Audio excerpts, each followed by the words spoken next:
Ladies and gentlemen, joining me for the final time this year, his name is Mike Reyes. He's from Cinemablend.com. He does so much about movies. It's Mike Reyes. Hey, man, what's going on? I kind of did the intro, and then I didn't know where I wanted it to go, and then I weaved it into that. I'm not sure if it worked, but we're here. We're now. Look, man, it's season finale time. Everything worked. Nothing is left on the field.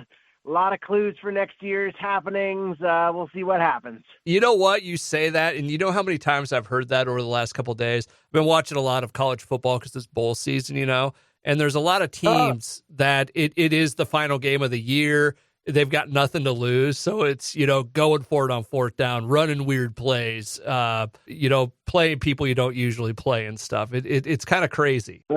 I experienced that with the Giants-Eagles game this weekend, and while I'm not much of a sportsman, I was watching that thing hoping the Giants could pull it out because it looked like it was really close. And you know something? They didn't, but the game, it was a well-fought game. Speaking of college football, I got good news today. My favorite team is the Iowa Hawkeyes. They're playing in the Cheez-It Citrus Bowl against Tennessee coming up on January 1st. Just came out today, and we're recording on Wednesday, the 27th, that the starting quarterback from Tennessee is going to forego the bowl game to get ready for the NFL draft. And I'm like, yes! Also, that just sounds kind of weird. The Cheez-It Citrus Bowl. It's like, why are you putting cheese? Why are you putting cheese in the same bowl as your citrus? It's gonna curdle. Why would you do that? Why? What were you thinking there? We went weeks without invoking the spirit of Saint Norm Macdonald, and damn it, I was not gonna let it happen this week. The last week of the last show of the year. All right. Well, we should probably get to it this week. Mike Reyes from Cinemablend.com joining me on the line. As for reviews, I don't know what's all coming out. I've got a couple reviews that I can do just from stuff I've been watching over the last couple days because I have been watching What If. I'm current through the 26th. I watched Quiz Lady finally, and I watched the South Park Not Suitable for Children. Oh, I forgot that came up because I saw like at the last minute they announced that was happening. Can we start there? Yes, just go right ahead. There is so much Randy Marsh dick in this that it is hilarious. First of all, I find that sentence could even be uttered is a hysterical thing. But also, I think it's very interesting that you bring that up because of the fact that the last special in particular, from what I saw in the trailers, because I haven't caught up with South Park in a while. The last one felt like it was the first thing in a while to really focus in on the boys because over the past couple of years, it seems like Randy has become like sort of the focus of the show. Yeah, it's basically two stories intertwined where they are playing off Logan Paul and the whole Prime energy drink or water drink or whatever the hell it's called. And I saw the clap clip. So there's that storyline going on, and then on the other side is Randy finds out that one of the teachers at the school has an OnlyFans page, and she's making a ton of money off it. So he starts his own OnlyFans page, and when I say they show a lot of Randy Marsh dick, I'm not kidding. They full frontal, there's Randy Marsh's dangle for display. Well, you heard it here first. You heard it here first, folks. Randy Marsh apparently hangs dong. And he like they do stuff like he'll be talking about stuff and like he's holding it. This is starting to sound like the most absurd airplane Austin Powers stuff, only you actually see the Yeah, and what's crazy about it is the two stories kind of go side by side and then they interweave at the very end. The payoff isn't as great as I was hoping it would be, but it was fun. I enjoyed it. It made fun of... I think they find ways of making fun of things that, like, you look at it, you're like, yeah, that deserves to be made fun of a little bit, But they do it in a way that it's not...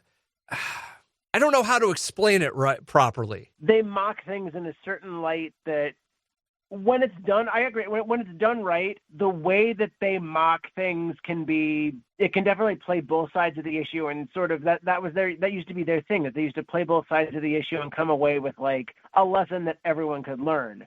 I don't know if they've done that as well in the past couple of years, especially with the way that they've decided to handle, or more specifically not handle current events, but that's definitely something that when South Park remembers to do it, it's what makes it fine satire. See, I really enjoyed this one, and I really enjoyed the Pandaverse one. I need to see the Pandaverse one. I just remember when they did the first hold on for a minute. Alexa, Stop. Hold that thing to stop before we even started recording. Anyway. I want to leave that in. Anyway, I remember the pandemic specials. They did a really interesting job of not only handling the pandemic, but the whole thing they did with Cartman's character was something that for the first time in a while really made me think about how they handled their characters, because I wasn't quite sure that Cartman deserved to get that in the end. But that was what was so fun about it, is it's like, okay, this is something that I can engage and something that we can really discuss and go back and forth on. And that's, that was always South Park at its finest. I'm going to tell you right now, one, this is not suitable for kids. And that's saying something what it has to do with South Park. But you're in the South Park, I think you're going to dig it. If not, it's probably something you're going to waste, an hour and 15 minutes of your life with. Take it for what it's worth. That seems to be the show now. So anyways, Mike Reyes from Cinemablend.com. That's my quick little take on South Park. That is out on, is that Paramount or Peacock? I think it's Paramount. That's Paramount. Yeah. So, we don't need Paramount and Warner Brothers scrapping anymore about where it belongs. That's already that's already still going on. Mike Reyes from Cinemablend.com on the line with me. Are there any actual movies opening this weekend? Let me double check, but I don't. I like the most recent we had were like Color Purple opened on Christmas. American Fiction might actually be in wider release now. Like, I don't think there's anything really big coming out this weekend, just because it's already the end of the year. If you're out by usually if you're out by Christmas, you're out. If not, okay. Okay. Hey, did you ever go see Aquaman yet? Oh yeah, I did go see Aquaman. I saw Aquaman 2 last Thursday. How was it? Surprisingly good. And I'm at a 3 out of 5 on this one, just because it really does feel disjointed. And like, for someone that didn't watch the first Aquaman, they seem to fill you in pretty well at the beginning. They give you the whole rundown of like, this is what happened. This is how I found out I was Aquaman. Now I'm king of Atlantis, and all this is going on. Like, they do a real good job of giving you a nice quick tutorial at the beginning, to the point where I think maybe it was just a little too much. Okay. But that's just me. But then again, I would probably want too much rather than too little, because you are going into this film, even though it is the end of the DCEU, you're going into this movie that you're gonna want to know everything you need to in order to watch it. And it works as a standalone, mostly because it has as many ties to the past as it needs to. Okay. But it doesn't overdo it. So yeah, and of course there's no future for this, so they just ended on like a literal mic drop. The reports I had seen, because we haven't talked about this since last week, but even hardcore DC folks have been really upset by this movie. It seems like, right? I think some of them have. I really don't know why. But I'm assuming it's because it is very jokey, and sort of, it does crib from all over the place. Like, there's a lot of Lord of the Rings vibes in here, to the point where the big MacGuffin of the movie and part of the musical score really wants you to sort of dig into those vibes. But it played rather well. Like, Jason Momoa is hysterical. Him and Patrick Wilson together are really fun. And it was quick. It's very colorful. I saw it in 3D. The 3D is good, except you really need to know where to go to see it. Okay. Because not only are showtimes limited, but my 3D was dark as hell. Oh. So it's like this very colorful world is getting drowned out by this theater not having its projectors calibrated properly. Okay. So, but yeah, like, it's a lot of fun. Like, go see it in 3D if you have a theater that you trust to handle that stuff properly. But even if you don't, I would kind of want to go see this again in IMAX, just to get the full ride out of it. All right. Mike Reyes from Cinemablend.com on the line. Did you see Color Purple or The Boys in the Boat? I have not seen Color Purple or Boys in the Boat. Neither have I seen Migration or Anyone But You. What kind of movie critic are you? The kind that's been really busy writing, because I don't just do critiques. I know. I'm just giving you shit, man. Can I just say something about The Boys in the Boat? Sure. I saw the trailer for it. I'm sure it's a great story and whatnot. You know what I thought of when I saw it? Oh, I thought two things. one, are we running out of sports stories to tell? And two, it looked like one of those, like, it looked like a trailer from another movie. You know what I'm saying? Yeah, like a movie within a movie that's Yeah. sort of parodying sports films. No, I get what you're saying. I don't think we're running out of stories. It's just you've got certain stories like this one that appeal to creatives like George Clooney and his writing team, or whoever. I think it was Mark S. Burns or Mark L. Burns, I think, wrote this. And I think he's worked with Clooney before, so they have sort of a partnership. So that it just came down to that. I don't think we're running out of sports stories, but also it just the trailer did not win me all that much. Like, I saw the trailer and it was just like, okay, that's a movie. Someone had said, I had heard other critics talking about it when I was over at a Rebel Moon screening, and they were basically saying like it was an aggressively fine like dad movie. Like Okay. Mark L. Smith is the writer of the film. They were saying like it's an aggressively like a movie that I'm trying to think of the exact metaphor they used. I think they said it was like a movie where dad's sitting farting in the Barcalounger and nodding off as the hens are clucking in the kitchen.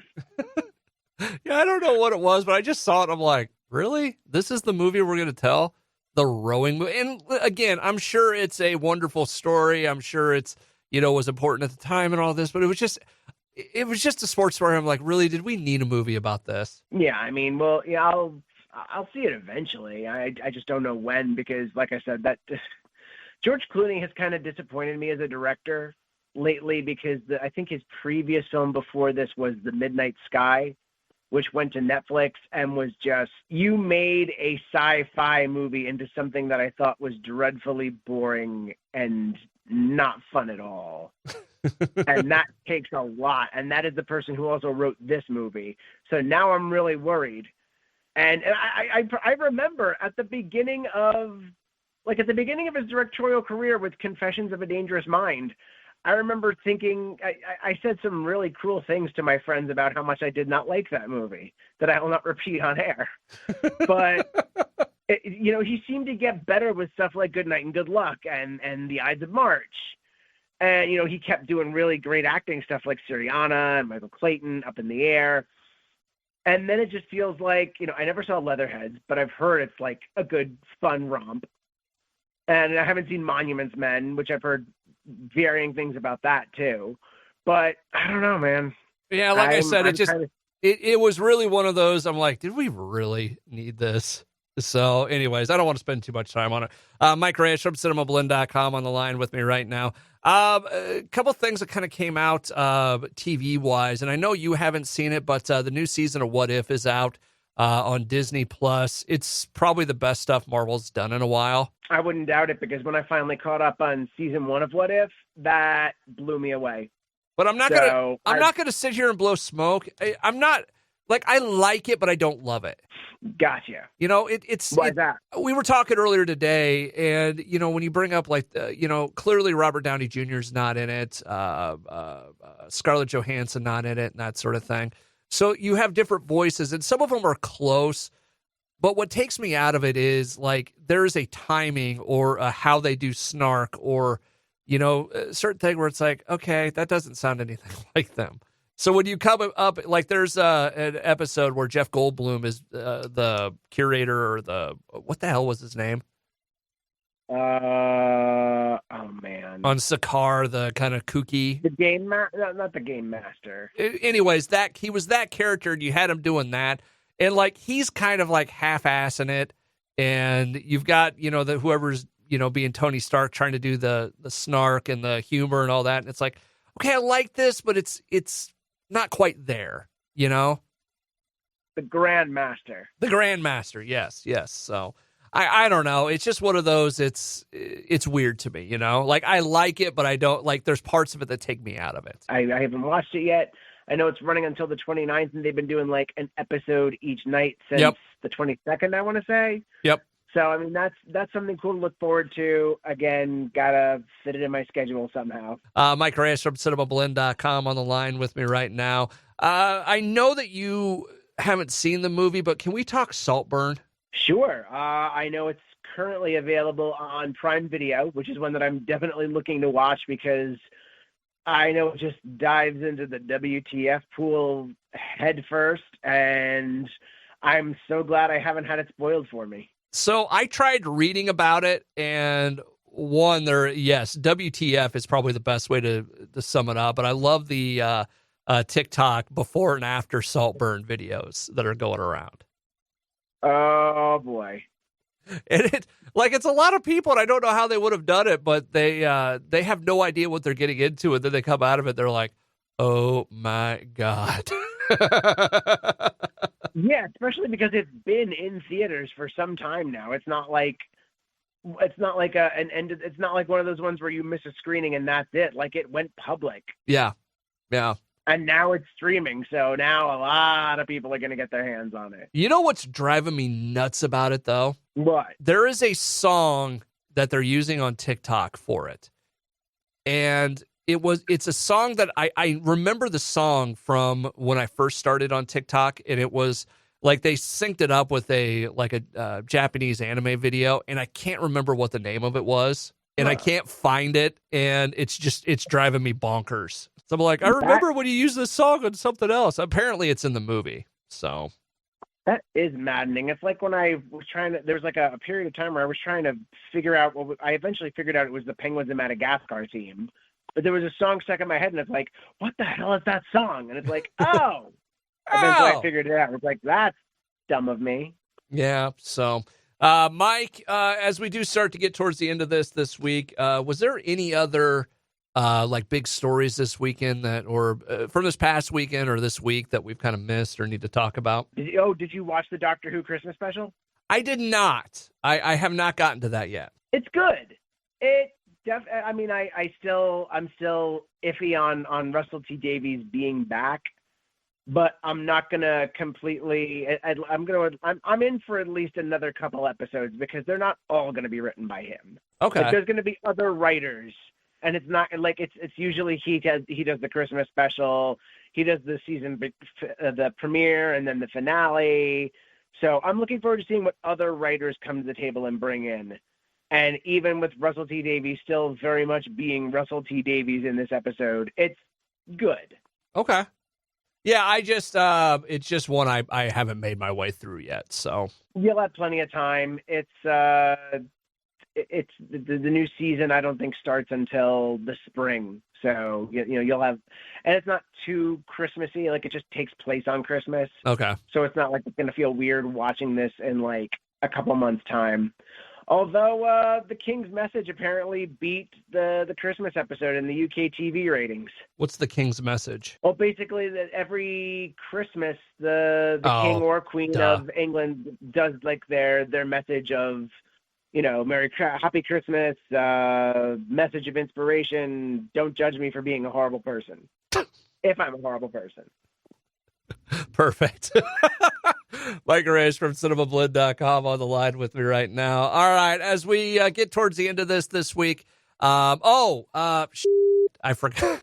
Every time I start getting to the end, I'm like, oh, I remembered something. Did you want to hear Quiz Lady? Sure, go ahead. Watch it. Very funny. Had a lot of fun with it. Very nice to hear that. And you hate women. God. Nah, that was just me throwing snark out at you. Holy shit, man. But seriously, I am glad to hear that you enjoyed that, because I honestly wasn't sure. I've seen like a little bit of it, and I like what I've seen so far. Just for some reason, my wife and I had to stop watching it. I think it was because we started too late at night. And it's like, look, we're not going to be able to finish this tonight. We'll pick it up. And like, we just haven't because busy. But I'm really glad to hear that you tell me more about what made you dig it. Awkwafina is great, and she's great at being either the kooky life of the party character or the kind of nerd, like social anxiety type person. Like, she can play both sides of that coin really well. Who's her sister in it? I forget. Sandra Oh, there it is. She's good. She goes a little overboard from time to time, but it's a part that I don't think she gets to play too often. Kind of the crazy out there person. Oh, yeah. Yeah, like I think we were talking about that off air, where it's like I was really happy that they sort of flipped the obvious, because the obvious casting would have been you cast Awkwafina as like the younger, outrageous sister, because that's like the stuff that she's done in the past. Yeah. And then you have Sandra Oh be like the very straight-laced and regimented one. And I was really happy to see that was flipped. Yeah, they're great together in this. And listen, I'm not saying Sandra Oh did a bad job by any stretch. I just think Awkwafina did a little bit better with her character. And when she does crazy kooky, like, I kind of believe it a little bit more. Yeah. But Will Ferrell is delightful in that movie. Oh, yeah, and I don't expect that to be like a huge part, even though he's also a producer on the film. But I don't expect it to be like a gigantic, like, I know he plays the Alex Trebek stand-in, which is kind of funny considering his SNL history. Mix Alex Trebek and Mr. Rogers, and you have an idea of what his character is on this show. Oh, man. He has a great moment with Awkwafina towards the end of the movie, and it's I don't want to give too much away for you because you haven't seen it, but it's a really great moment, and it's not a Will Ferrell moment, if you know what I'm talking about. Like, he played a part, and it wasn't your typical, Will Ferrell being Will Ferrell, Nice. The bad guy in it was very, very unlikable on a very relatable level. Now I can't wait to go back and try to finish watching this. And for those of you at home that want to do the same, Quiz Lady is currently streaming through Hulu. Mike Reyes from Cinemablend.com. As we do make our way towards the end of this is the final episode of the year. So I can't not ask you about what your favorite couple movies of the year were. I'm totally putting you on the spot right now. Oh, man. Favorite movies of the year. Godzilla -1's up there. Okay. Oppenheimer is, I think, still my favorite of the year. I really need to think more about my rankings, and I'm thinking about doing a couple TikToks to sort of go through them. Yeah. But so far Oppenheimer's like my top one. Godzilla -1 was a favorite experience of mine. Wonka was a lot of fun. Tetris is still a really good movie. If you have a Hulu subscription, you can watch a little indie known as Sanctuary, which is the less you know about it going in, the better. Okay. It is a battle of wits that goes some really unexpected places, especially the ending. Okay.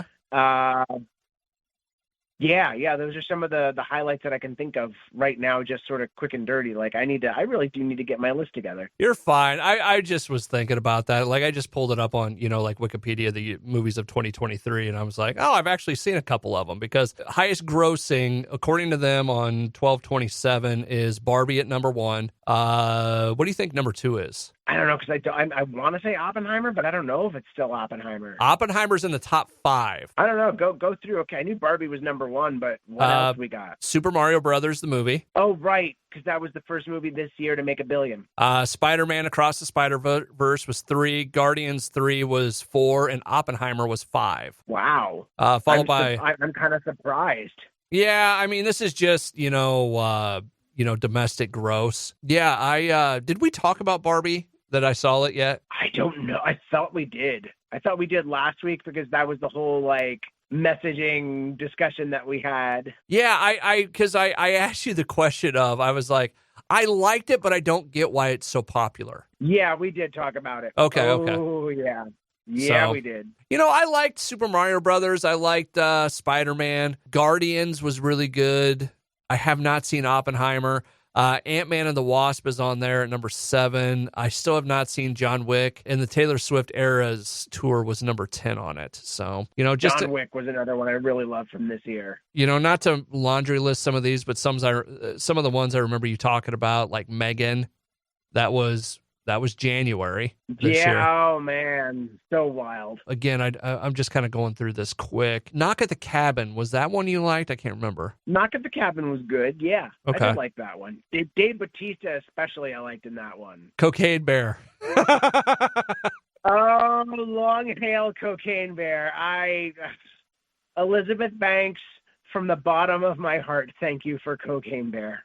Creed 3 was out. Creed 3 was definitely fantastic. Scream 142. Scream 142 is okay. I mean, the previous 141 kind of spoiled you for that. Although, Scream 7 kind of lost its director.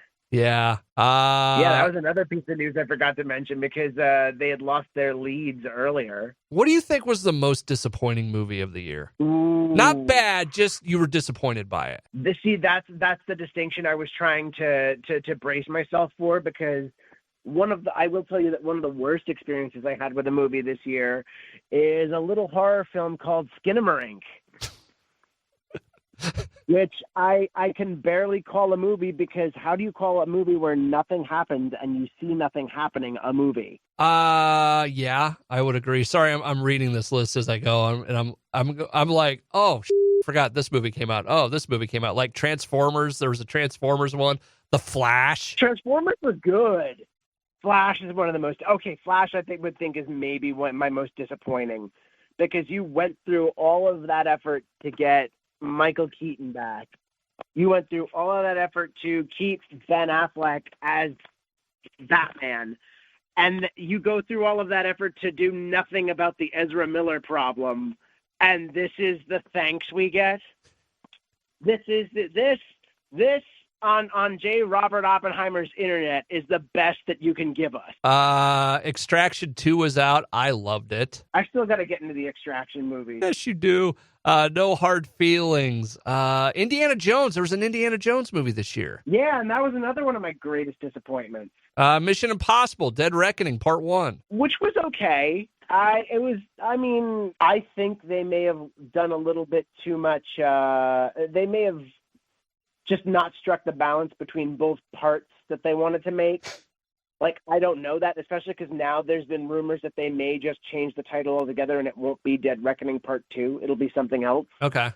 And if you sold the movie that way, it would have been so much more different. Because the lead into that movie was, this is a two-parter. This is a story that we couldn't do in just one installment, blah, blah, blah, blah, blah. And now you're going to change the title, and it's like, okay, you're going to treat it like two separate movies. Why didn't you do that in the first place? Mike Reyes from Cinemablend.com. I do like how this has gone from what was your favorite or worst movie of the year to, hey, do you remember that came out this year? Haunted Mansion was another disappointment. The Beanie Bubble was another disappointment. Teenage Mutant Ninja Turtles, Mutant Mayhem. I really enjoyed that. Pleasant surprise. I was so happy with that. Gran Turismo was a nice surprise. Last Voyage of the Demeter was a big surprise because I really like that one. Equalizer 3. Still haven't seen Equalizer 3. Okay. Blue Beetle was another one that I happen to really like. You're So Not Invited to My Bat Mitzvah was another surprise. That was actually a lot of fun. I like The Outlaws. The Outlaws is cute. Like, parts of it were kind of overdone and stupid, but I didn't hate it. The Expendables 4 was out. Million Miles Away, Dumb Money. Exorcist Believer was another one of the biggest disappointments. Dix the Musical. That I am telling you, that is I probably said it before. I'm just going to go ahead and say it again. That is probably the heir to the South Park Bigger, Longer, Uncut throne of the most foul musical I've ever seen, and it made me so damn happy. You had Five Nights at Freddy's, Priscilla. Five Nights at Freddy's was pretty good. I liked that. Considering I'm not read into the lore, I really enjoyed that. Marvel's was no bueno for me. I forgot about that. Dream Scenario was really good. I'm kind of surprised more people haven't seen or aren't talking about that one. Thanksgiving was a lot of fun. I did not see that. Silent Night, Candy Cane Lane. Candy Cane Lane was a waste. Napoleon kind of brought me down because it's like, okay, this is cool, but it's the same thing that happened with Rebel Moon. It's like, okay, I know you're giving me a longer cut later, so why did you release this? Yeah. Why did this have to exist? Poor Things was really good. Fast Charlie was a nice surprise. Like, out of the two Pierce Brosnan movies that I saw this year, Fast Charlie is the better one, definitely. But I still loved him in The Outlaws. Overall, do you think it was a good year for movies? I think it was a pretty decent year for movies, simply because I have more 5s on my list than I thought I was going to. Quite a few 4.5. Okay. I mean, looking at we have an internal spreadsheet, and judging by my numbers, I averaged like a 3.34 for movies this year, and that's not the highest on staff, but that's still that's still a decent That's a decent year of movies. Yeah, I don't know. It just I do like I said, how this went from, hey, what movie do you like, to, boy, I forgot that came out. Well, I always find that fun to go through at the end of the year. Yeah. Because you'd be surprised, like, oh, hey, did you know Magic Mike's Last Dance came out this year? Oh, Did you know that Your Place or Mine went to Netflix? Did you know that there was a whole sequel to Murder Mystery on Netflix? Dungeons and Dragons: Honor Among Thieves is another one of my soft spots this year. That was really good. That was really well done. I had so much fun with that. Oh, God. Mike Reyes from Cinemablend.com on the line with me. All right, one final question. If someone was going to put a gun to your head right now and say, what was the story of the year, what do you think it was? Barbenheimer. Really? That's it for you? That is the story of the year. You had these two movies that in any other set of circumstances, there would have been probably a clear winner or loser. You would have had people that were more in line with one than the other. That's just how we're used to the market working. But thanks to the power of the meme and the power of people, and Margot Robbie not backing down on the release date when she was called by the producers of Oppenheimer, was like, why don't you move since you're so afraid? Why don't you move? We got a twin movie event that just helped theaters, helped crowds, and I hope that more things organically happen that are like that. Okay. I don't want people to push too hard and try to make it happen, but I would love for more happy accidents like that, because I do like going to the movies. I was going to say either that or the Jonathan Majors stuff. I mean, that's not just the movies, though, but that is definitely a big story of the year, because you go into 2023 and it's like, yeah, people are like hot off of screenings of Magazine Dream saying, yeah, this is going to be his big Oscar push. And then Creed 3 comes and he's great. And, Quantumania comes and he's awesome in that, even though the movie is okay. And then it just got to that point where I remember walking out of a screening. It might have even been the Knock at the Cabin screening. And a friend of mine and I are walking on the street, and he turned his phone on, and he's seeing the messages. He's like, did you hear about the Jonathan Majors thing? I was like, what? And he's like, no, Jonathan Majors was arrested for assault accusations. I was like, whoa. Yeah. And just, from that moment on, it was just a whole story of how much we really know some of really question how much we really know media personalities. And that's something that we've dug into a lot lately. But this was really more of a real-time examination of that sort of thing. And now the man was found guilty of 2 counts, acquitted on the other 2. He gets sentenced in February, if I remember correctly. And that was just a real-time fall from grace. And it's like, dude could have had so much, but this behavior is not excused.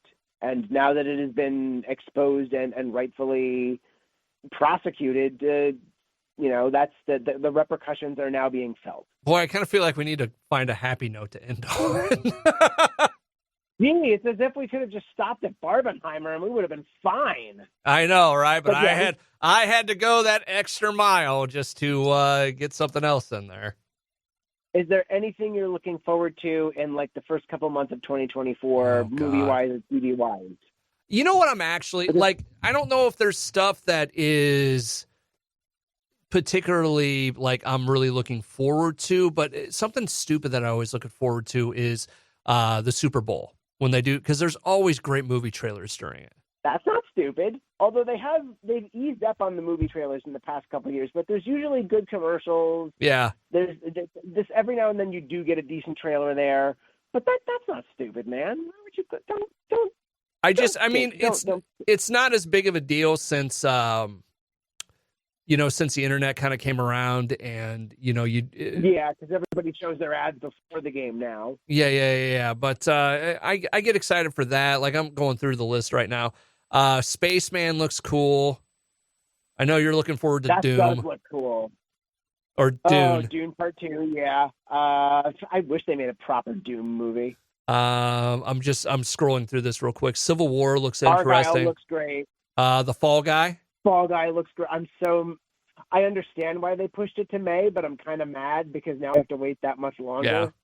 I don't know what I think about If. I'm interested in it. The Mad Max really stuff, don't know. I don't know if I give a about. Yeah, Furiosa. I'm just not a huge Mad Max. Like, that world doesn't do a lot for me. I saw whatchamacallit. I saw Fury Road when it came out, and I wasn't a dyed-in-the-wool Mad Max fan before then, but that movie was pretty rad. Yeah. So I am curious what Furiosa does. Like, I'm Drive not Away gonna, Dolls finally comes out. I'll put it this way for the Mad Max stuff. I'm not going to kick and scream if you drag me to it, but will I seek it out? Probably not. Yeah. So, what movie did you say? So I'm looking forward to Argyle, which is coming in February. Uh-huh. I'm curious about the Mean Girls musical adaptation. Yeah. I'm very curious about that, especially because they continue to not sell it as a musical. Drive Away Dolls looks really good, which one of the Coen brothers, I think, is directing. I don't remember if he co-wrote it or not, but that looks like a fun Coen brothers sort of romp. Spaceman, you mentioned. Really interesting concept, but I don't know about, because of the director's track record. Have you heard of Ricky Stenicki? No. So Ricky Stenicki is coming from Peter Farrelly, one of the Farrelly brothers. And, yep, he is the Farrelly brother that directed Green Book. So we're just going to stay away from that. But the fact is, the movie is about these childhood friends that for years they've been using the alibi. Like, when someone asks them what they've been doing and they need an alibi, they'll say, oh, we were hanging out with Ricky Stenicki. And then, as adults, they need to actually make this man exist because their partners, when their partners become suspicious to demand to meet Stenicki, they decide to hire a washed-up actor to bring that character to life. And John Cena is that actor. Oh, that's really funny. So this could be a return to, like, good old-fashioned Farrelly Brothers shenanigans, only with one brother behind it. And Mickey 17 is another one I'm really excited for, which is based on this a book called Mickey 7. I don't know why they changed the title, but it's about basically a clone that I think it knows it's a clone, and they're very disposable. But one of them, like, apparently lives past what should have been a fatal accident, and, like, big sci-fi stuff. Okay. And then, of course, Godzilla Kong: The New Empire is something I'm very excited for. A couple of the other ones I saw. I know two of them that I'm going to have to take the kid to. Twisters. Kingdom of the Planet. Oh. He has a huge thing for weather, and we had to download Twister, the original movie. And then he'll want to go see Inside Out 2. Yeah, that's kind of where I am on it, but I'll take him for that. And then, what was the other one? Deadpool 3. We'll see. And I'm going to try, I know you don't give a shit, but Beetlejuice 2. I can't wait to see a preview for that. I'll be interested, but the thing is, Burton now is not Burton then, and I'm just really nervous. And then, like, especially after watching what he did with Wednesday, and it's like, cool. Thank you. I don't want any more.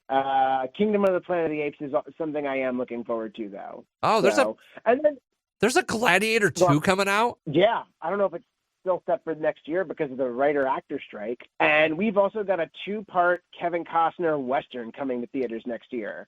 Oh, wow. Oh, Horizon, an American Saga. There is a teaser for it. It looks pretty badass. And this is the movie that, depending on who you talk to, ended his run on Yellowstone. You know what? It's Kevin Costner to Western. It's going to be awesome. I mean, we'll see. I'm sorry, but that man can do Westerns. I'm nervous. I know he can do Westerns. I'm just nervous because that sort of talk is what gets us to things like Open Range, like The Creator. The finest Western movie ever made. Like The Creator, where it's like, hey, Gareth Edwards knows how to do a Star Wars-like universe. What if he does one that's off-brand? Not so good. Yeah, hey, but Zack Snyder knows Star Wars. What if he does his own universe that's off-brand? PG-13 version kind of blew. Yeah, but let's face it. Kevin Costner has had experience with Westerns in that time period. He knows how to do it. Yes, and Gareth Edwards actually directed a Star Wars movie before making a movie that felt like Star Wars with the serial numbers filed off and mixed with Lego. Oh, for fuck's sakes. Mike Reyes from Cinemablend.com. Past performance does not always indicate perfection. That's where we're finishing this year. Mike, you have not my tempo. Have a safe and happy New Year's. We will see you next year. We'll see you next year, where Christmas will bring us Sonic the Hedgehog 3. Oh, God. Another movie I got to go to. Gotta go fast, B-sox.